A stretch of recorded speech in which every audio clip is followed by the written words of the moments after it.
Hey y'all, welcome to Adventures with Aggie, brought to you by the Ryan Martin Foundation. Today we have a very special episode with Team Canada sled hockey, sledge hockey, or para ice hockey player named Billy Bridges, who's on the road to Beijing 2022. Please welcome Billy. Billy, how are you doing today? I'm good, thank you. Awesome. I'm so excited to meet you. Like I said before we started recording, I feel like you've been on my radar for a long time. So I'm glad we're making this happen now. But just to kind of start out, could you tell me who you are and what you do? I'm Billy Bridges. I am a five-time Paralympian in the sport of sledge hockey or para ice hockey or sled hockey, depending on your location or what you call it. This is my 23rd year on the team, trying to get to Beijing for my sixth Paralympic Games. And yeah, I have a 6-year-old daughter, and I'm married to a way better athlete than I'll ever be, and Sammy Jo Small, who was a 3-time Olympian herself in the sport of hockey and a Stanford grad in mechanical engineering and through discus and javelin. She's so much cooler than me. Crazy. That is crazy. So many follow-up questions for you. But first, how did you find hockey? How did this become your thing?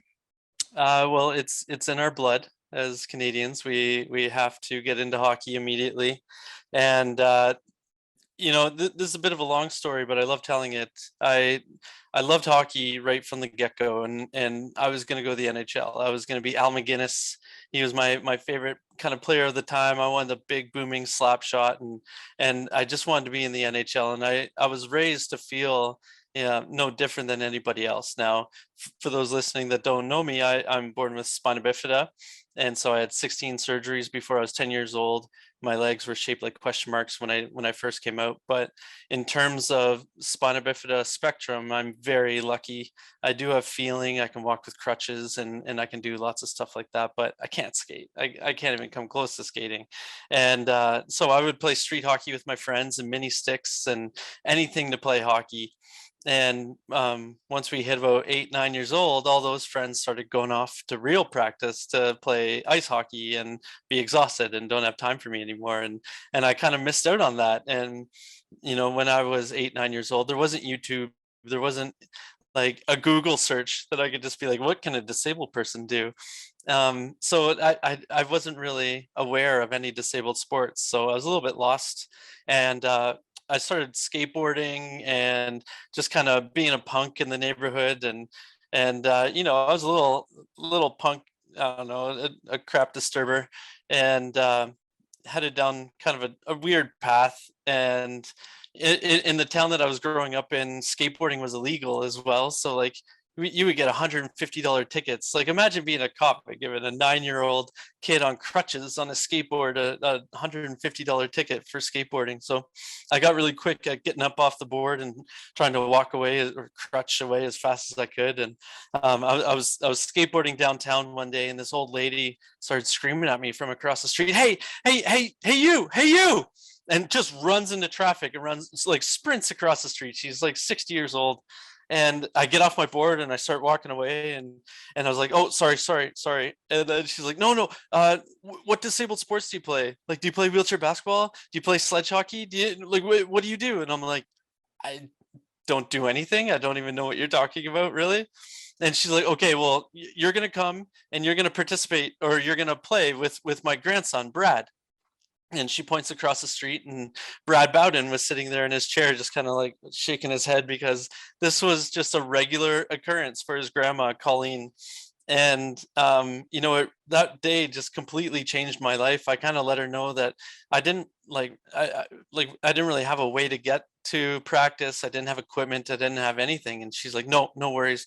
She would drive an hour to pick me up, to drive me and Brad an hour to practice, and then back again. And then basically I just kind of lived with them for years as well, and Brad became my best friend. And she was just so special, because like even at the beginning of Brad's life, his parents couldn't really take care of him, and they just kind of dumped them on Colleen and Jerry, Brad's grandparents. And Colleen had a choice at that time. Like she had a choice to to just kind of raise them and just go through the motions. She's 50 years old, does not want anything to do with a kid, especially a disabled one.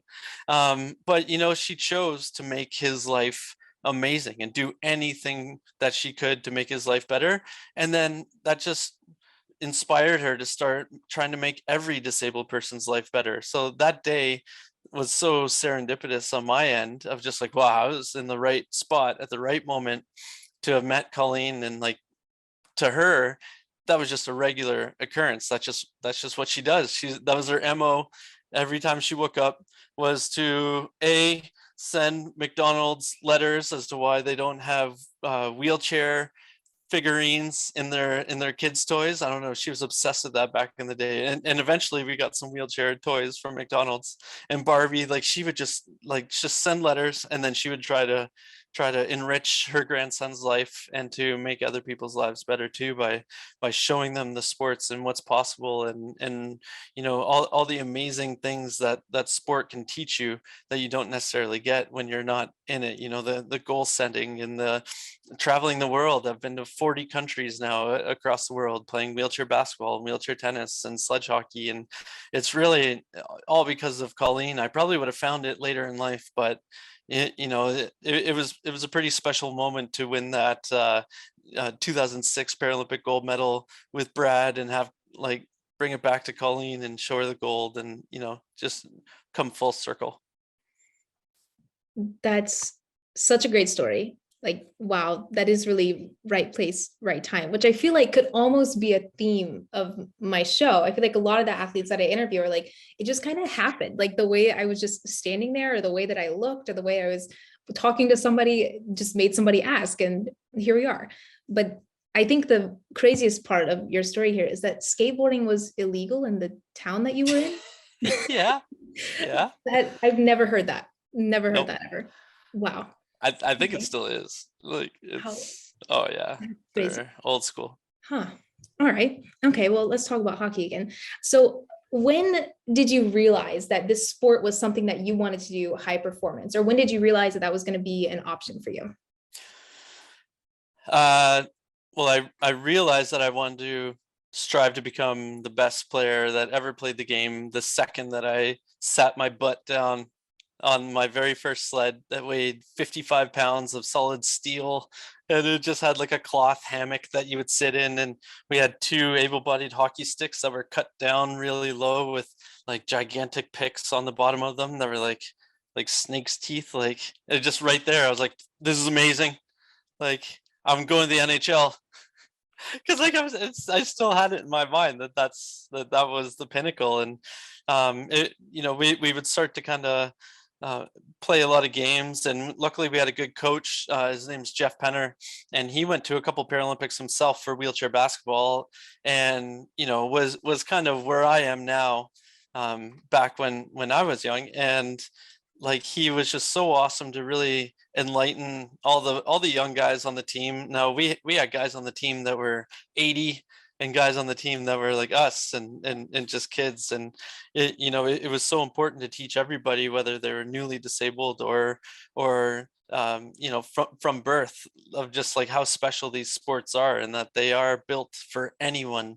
Like, we played against guys who were just pushed, like with you can get a pushing apparatus for the sleds just so they can experience it. And if they have a little bit of movement in their arm, they can shoot, and they can enjoy it, and they can enjoy it with a person. And then for people like myself, it brought my dad and my friends all down to the same playing field that I'm on.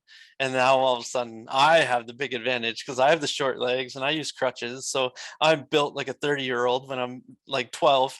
So like it was like it was so awesome right away. Like it, and when I look back at how rudimentary the gear used to be, it's pretty funny thinking about it. But from everyone that I've talked to, it seems kind of the same. As long as they get a decent setup when you first push, and you feel the cold air coming by, and the snapping the pucks around, and like right away just fell in love. That's amazing. You kind of foreshadowed my follow-up question for you here.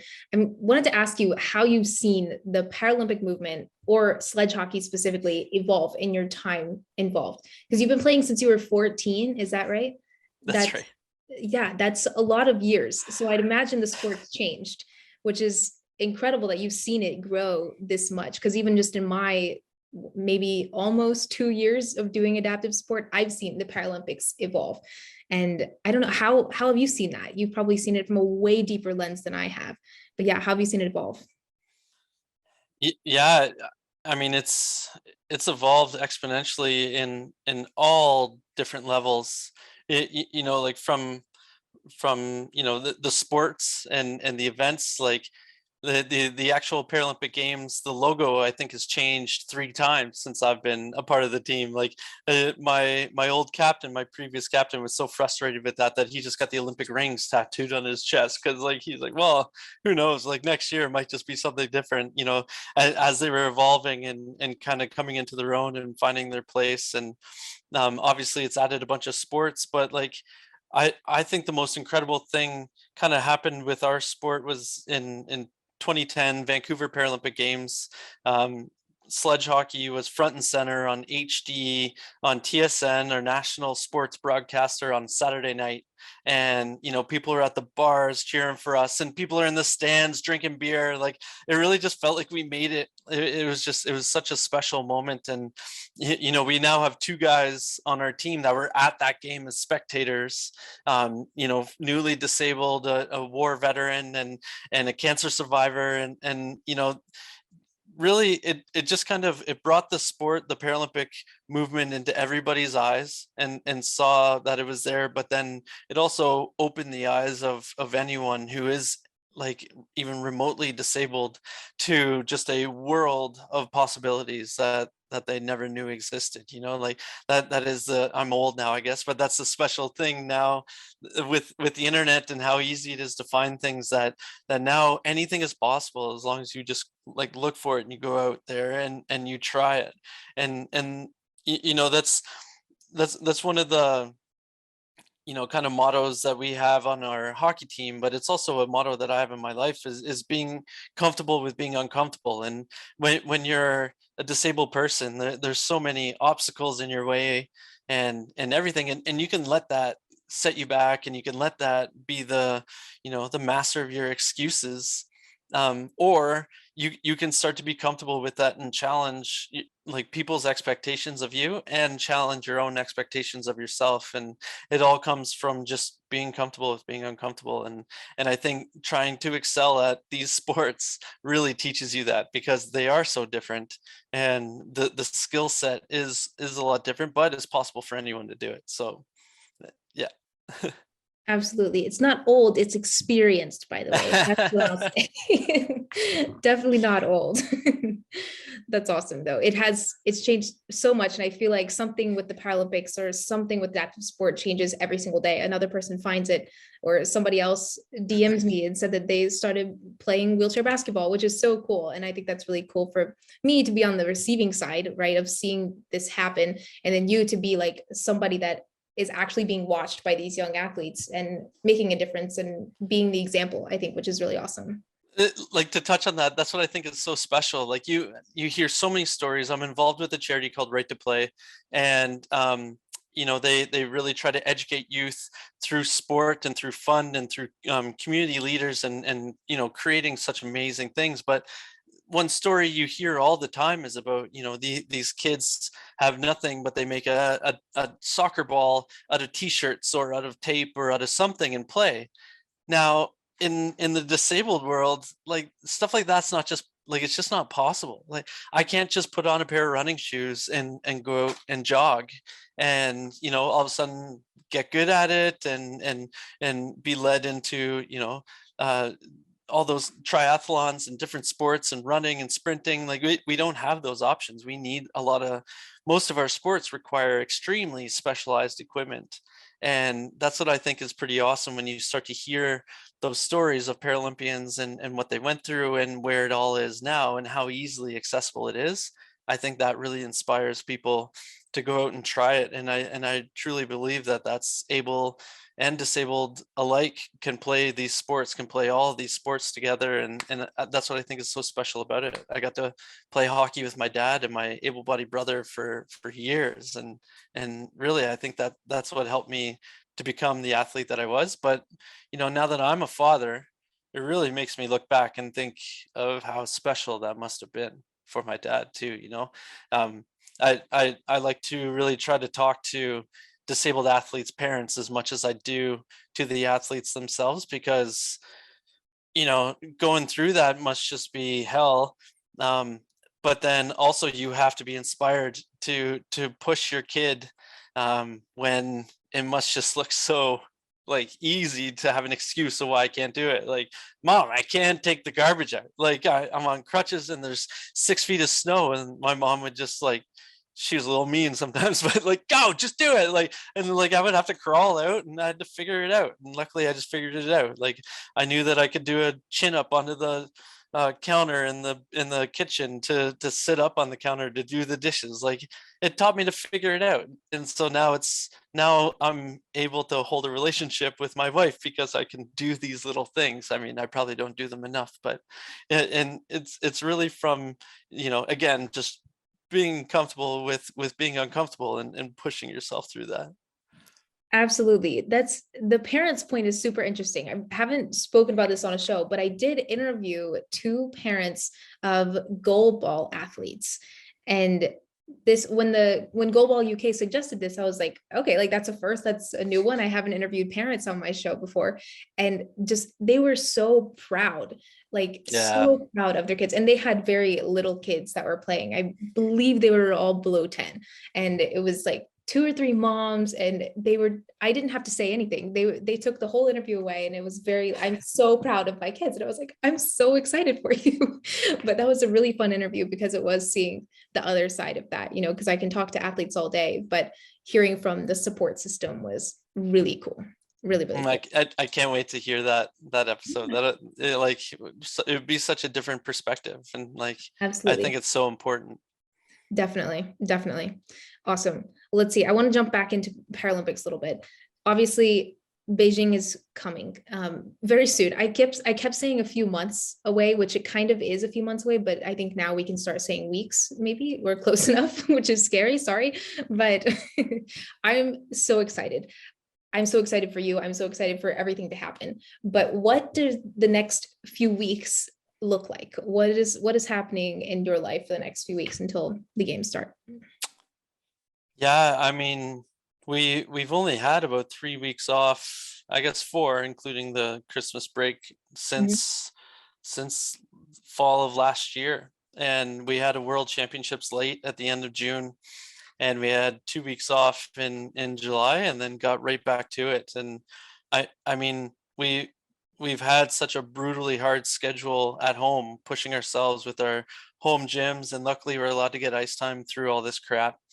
And it's enabled us to do those things, but also to get a routine so that we're getting better, just by reading the roadmap that's given to us by our support staff, and just following through with it.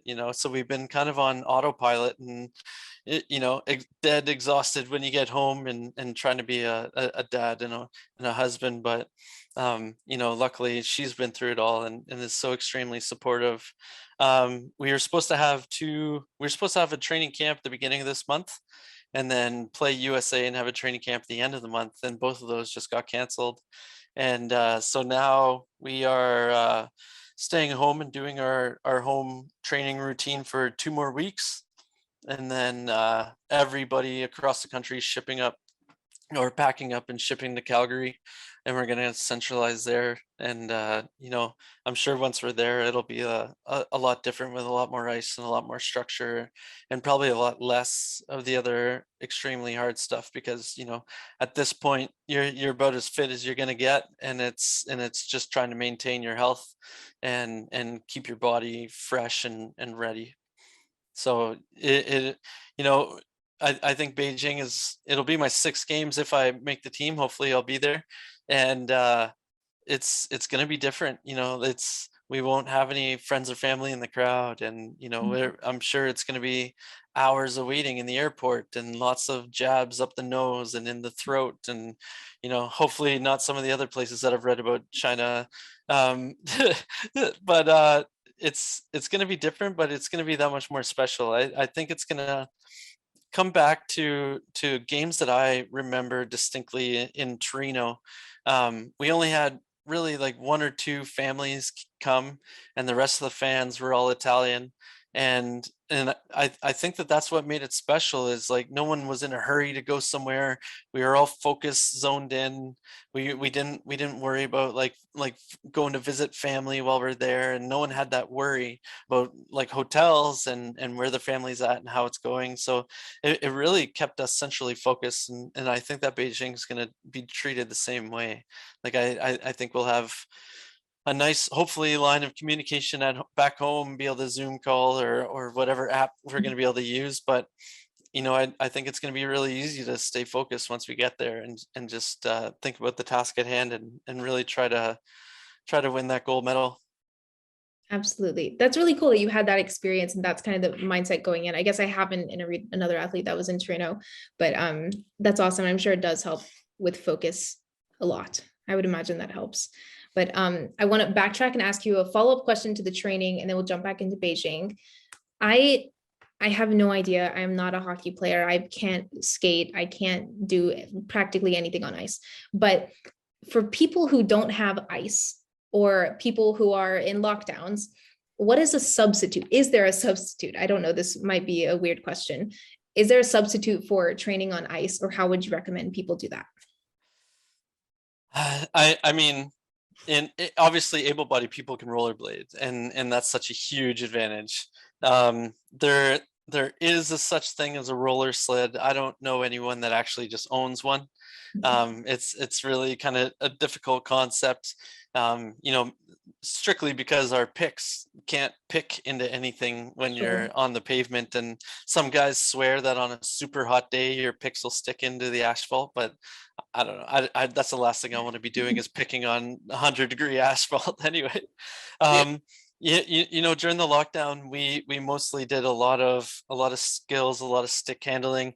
You can stick handle golf balls. It gives you a similar feel. If you have a backyard, you can put a net out there. You don't need a whole lot of space. You just need a net and a crazy carpet. Oh yeah, you guys are in the States. You probably don't have crazy carpets in every single household to go tobogganing on the weekends. But like a piece of plastic, anything, and go get some pucks or tennis balls or anything, and shoot. If it's your passion, you find a way. And if one thing that the pandemic has kind of taught us is like exactly that. Like, now's the time to not have any of those excuses, because the last thing you want in your entire life is an excuse. You want a reason to do it.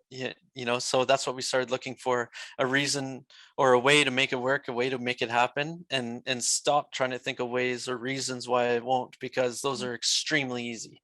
It's extremely easy right now during a pandemic to have an excuse out of anything.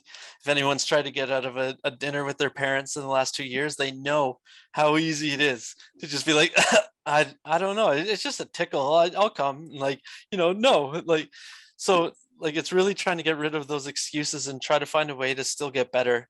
Like our like team motto over the last year was win the wait, because we're always just waiting. Games are getting canceled, and like, we've probably put in thousands and thousands of hours for 7 games in the last what, 2.5 years. 7 games, the tens of thousands probably of hours, and like, that's a lot of work. But you also just kind of fall in love with the routine. You fall in love with training, just as much as you do with the games in our scenario, because when you don't get a lot of those games, if you put all your value of your own self-worth and your happiness on winning that game, that big game, it's really easy to become depressed. So it's like trying to place all that value and that happiness for yourself on what you did today. Like, did you do a little bit more today than you did yesterday? And that's kind of the main goal. For sure. Yeah, I don't know what crazy carpet is, but that's totally it's just like a 6-foot long piece of plastic with little handles on it that you sit on the top of a snowy hill, and then you fold it over your legs, and then you just kind of toboggan, barrel down the hill at supersonic speeds with nothing between you and the icy hill, but like a little thin piece of plastic. Yeah, we don't have that in Alabama. We don't have enough snow to do that either. So definitely haven't heard of it, but I'd love to try it out. Maybe in New York, I can find some crazy carpet. Oh, Not for sure. Yeah. Yes, yes, that'll be great. It sounds like I'm picturing Aladdin magic carpets. It's very, yes, like that. You're not that far off. It's Okay, very close. Yeah. great. Good deal. Cool. Let's hop back into Beijing. This is my favorite question to ask athletes. What does the road to Beijing mean to you? I know you're on it. I would assume you're on the road right now, but what does the road to any Paralympic Games mean to you? You've been to a bunch. Yeah, that phrase means advertisements, cool commercials, and all the hype from the consumer point of view to me. But yeah, what does that road mean to you? Well, I mean, it's something that's changed and evolved just as much as the Paralympics has to me. You know, it, I'll get to Beijing, but like I think about Salt Lake City and Torino and even Vancouver, of just like there was so much hype, and like that's what fueled you and that was your motivation. And it was like a couple months before the games were coming up that you really put the pedal to the metal and used every single cliche in the book, to try to be in the best shape that you could possibly be. And we were successful in Torino, and I think that was just as much luck as anything. Like, we are a lot of talented hockey players, don't get me wrong, and we worked as hard as we could with the tools that we had. But it's crazy how much that road has changed in the last 8 years for me. I know the road to Beijing is very similar to the road to Pyeongchang, and even more so, it's so much more strict and regimentary. Like, it's no longer a 2 month sprint at the end. It's a 4 year voyage. And I remember, we had the open net to go up 2-0 with 30 seconds left in the gold medal game in Pyeongchang, and we had a guy on a breakaway and hit the post, and USA came down and scored, and then US won in overtime. And I was sad, but I was very proud of that moment and that effort that every single guy on the blue line put into it. But we all made a promise that we wanted to do everything possible to not be there and not be on that side. We want to be in between the blue lines. We didn't want to be on the blue line, because that's where the gold medalists usually go, is in between on the ice, and they get to sing their national anthem, and they get to have all those experiences. We were so close to glory. And it's not like we had to reinvent the wheel. We didn't have to change everything, but we did need to change our mindset of what it means to be an athlete, and really what it means to represent Canada, on the ice playing hockey. It's a lot of expectation, and it was about time that we put that expectation on ourselves. And we became so much more disciplined and started putting in the work that we were doing in those, like 4 or 5 months before Pyeongchang. We started putting in that work right away the next season. And so, like, you kind of start to realize that the gold medal is not won in those last months. It's not won on that last day, that last second, that post. It's won in the summers beforehand. It's won in the years beforehand. That what you did to make the most of that whole quadrennial. And so this road to Beijing is something that I'm so proud of, what my teammates have done, and the efforts that I've put in as well, to really be accountable to each other. Every single day we have like heart rate files that we have to submit for every single strength, conditioning, cardio, and ice session that we send in, and then our staff puts that all down on a chart. And then every single week we see the entire chart of who all did what. And we, at the beginning, we were all in the reds, like low, like 30%, 50%. And then we started just asking each other why. Like, what was your reason? What was your excuse to not get it done? And the pandemic was hard on a lot of us, obviously. But then we started trying to ask, like, well, why aren't we just making the time to do what we need to do to get to where we want to go? And it was pretty awesome to see that flip switch, or the switch flip in everybody's head, of like I said, trying to find a way to make it work, make it possible, make it happen, instead of finding the easy excuses of why we can't. And so, I'm excited to see how it's going to be in Beijing. I know the experience is going to be awesome for the new guys. And I know guys like me, we're on autopilot and we're just there to win, and that's it. That's awesome. I feel like you're really good at foreshadowing my next questions. I don't know if you've done a lot of these before, but I'm kind of feeling it. But you're talking about all these things that the team learned, like as a whole, you yourself too. But I want to ask specifically, what has this sport taught you about yourself over your many years of playing? Oh, um, I mean, especially at the beginning, like, I don't know. It taught me that I was very comfortable at being comfortable, like, and I wasn't very comfortable at being That's uncomfortable. great. I, I, I was lucky to be a natural, like just a naturally kind of gifted sledge hockey player. Like, it came instantly, and just something clicked, and just the way I moved my sled, the way I shot the puck, it was just all just naturally there. And I watched a ton of hockey, so I understood hockey skills and offensive and defensive awareness. But I because that came so easily, like, I didn't really learn the work ethic at a young age. Like, I really wish I had.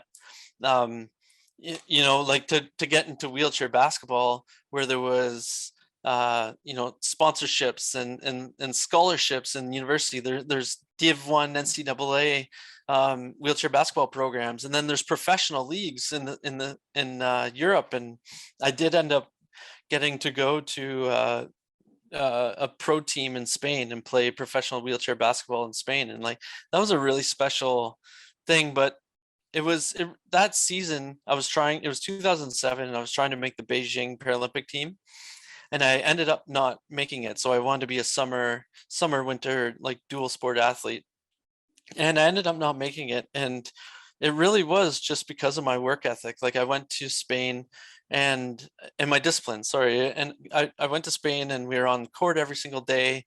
But, like, I don't know, I was just so comfortable at not challenging myself and not pushing myself when I was out there on the court. And then when I went to Team Canada tryouts, I was probably the same way.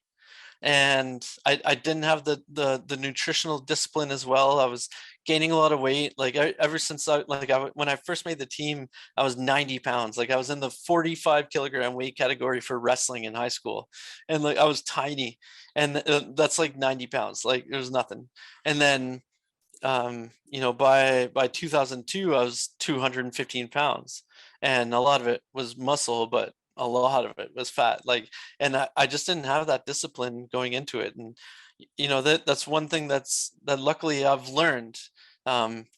Years ago, I was basically given an ultimatum, and I had gotten them in the past, and it's really pushed me away and suppressed me. But for some reason, for this one, it made me step up, and it really, really made me pick up my own socks and realize, like, I don't want my career to be done. Like, I know I've been to a few games. This was before Pyeongchang, and I was like, but I'm not done. I don't think my best is ahead of me. Like, I still haven't put in that, like, 80-hour week. Like, I don't know if I've really tried as hard as I could. And I honestly, I still don't think that. Like, I think that once you really start pushing the envelope, and you kind of start figuring out what you're actually capable of. And it's exhausting, but it's pretty inspiring at the same time. And I think that's what I've really learned to be, is a very disciplined athlete that loves the day to day just as much as those big games. And realizing that those, right before this call, I forgot that it was coming up, and I had a sprint interval training cardio. That's why my face is still just like flush. And I was like, I don't have time. And my wife just looks at me, and she's like, nope, you got exactly like 10 minutes extra. Just go. And I was like, no, like, I got to get ready. No, just go. You're just making an excuse. You're not going to do it after. And she's 100% right. And so I went and I did it. And, um, it sucks, but it does start to push to see how good you can actually get, for sure.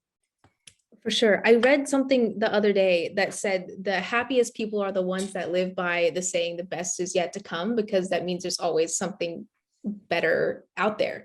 And I don't know if better is the right word, maybe exciting, something to look forward to or something like that. Your But potential, you still have yeah, potential. Yeah. right, right. Yeah, that one stuck with me. And I feel like you're reiterating that for my head right now. But perfect. I love that. I'm sure that younger Billy would appreciate all of these lessons that he's taught you throughout your whole life. But final question here. I end all of my shows on advice. So what is one piece of advice you would give to your younger self? Oh, like what age? Like I don't like I feel Yeah, like I have advice for like last week, Billy. that's fine But too. That's but like younger Billy. I don't know, young Billy, like I don't know. Like I think I'd be the only one that could tell myself when I was 14 that you're not as good as you think you are. Like don't be afraid to put in the work, like Yeah. to stop comparing yourself to others, especially when I think if you ask a lot of athletes that have been around for a while, that have reached pinnacles of points and stats and all that stuff, is it you don't necessarily get complacent, but you kind of you're always competing against other people, and especially in a team sport, not necessarily in a track and field sport or something that's individual, but you need to really start competing against yourself. And it's not about points or time on ice or any of that kind of stuff, but like what are the efforts that you're putting in, and like do you think you can do better? I had a friend ask me that in 2015, when I was kind of given that ultimatum about like lose weight and stay on the team or not, and like I went out drinking with my buddy. I was left off a roster that went to Italy to play like an exhibition tournament there, and he listened to me just go on and on and on for hours. I love the guy, Sean Cavanaugh, and Cavi at the end of the night, like we're wrapping up the bar, and he kind of sensed a quiet time, and he looks at me and he's like, he knows I've got it all out, and he's like, so like, do you do you think you like could do more? Like, do you think you could try harder? Do you think you've tried as hard as you could? And like it was, I don't know why. It was like that moment was the only time that someone was able to disarm me enough to ask me a question like that, where I was like, ah, man, no, no, I don't think so. And like I said, even now, I still don't think so. I think I still have another level of discipline that I could get to try to prolong my career if they let me. But like, I don't know. I think I would ask Billy, like, do you think you're doing all you can do? And it's time to start being comfortable with being uncomfortable, with pushing yourself, beyond your limits. Every single time that you go out there, you got to stop going through the motions, and go out there and don't just do it because it'll make you better. Do it because those everybody around you will see you and see you drooling and see you going as hard as you possibly can, and they will do that as well. They'll have those expectations of themselves, and stop trying to be a leader verbally, and just do it with actions. Actions are contagious, I think, right? More so than words. I I don't know. I always felt like the people who talk about it and they're talking about all the cool things they're doing and they're talking about this and that. I'm like, okay, like okay, you can listen and it's fine, but then you see somebody actually doing it and it's like, oh my gosh, like I feel that energy. Maybe that's just how I am, but I feel like other people Oh no, feel no, for sure. Like our actual motto this year, was our Canadian Special Armed Forces. Their badge underneath it says "Facta non verba," which basically just means like actions speak louder than words. Like yeah. actions, not words. Like and so like that's what we've really tried to set out to be this year, and it's a hell of a way to live your life. Definitely, definitely. Well, I'm sure Billy would appreciate all of the great advice that you've given to younger Billy today. But I say this at the end of almost every show. I do love ending on that question because I hope that somebody hears the advice that you've given to your younger self and they take it and like, oh yeah, that's a good idea. So hopefully somebody's listening and takes away all the great stories that you've told about Billy. But thank you so much. This has been great. wishing you the best over the next few weeks. And thank you so much for giving me some of your time today. Oh, thank you so much for having me on. It was pretty special to be a part of the long cast of amazing Paralympic athletes that you've had on here. So I'm very honored. Billy, we really appreciate you taking the time to come on the show and tell us all about how much you love para ice hockey. We're sending you the best of luck in Beijing. After 159 amazing episodes, Adventures with Aggie is going on a hiatus. We aren't sure when we'll be back just quite yet, but we will come back in the future better than ever. Thank you to all of the amazing guests and athletes from all over the world who have made this show and my favorite adventure of all time. Thank you to all the people on my team, past and present, who have helped run this incredible journey. We hope to be back very soon. Bye for now.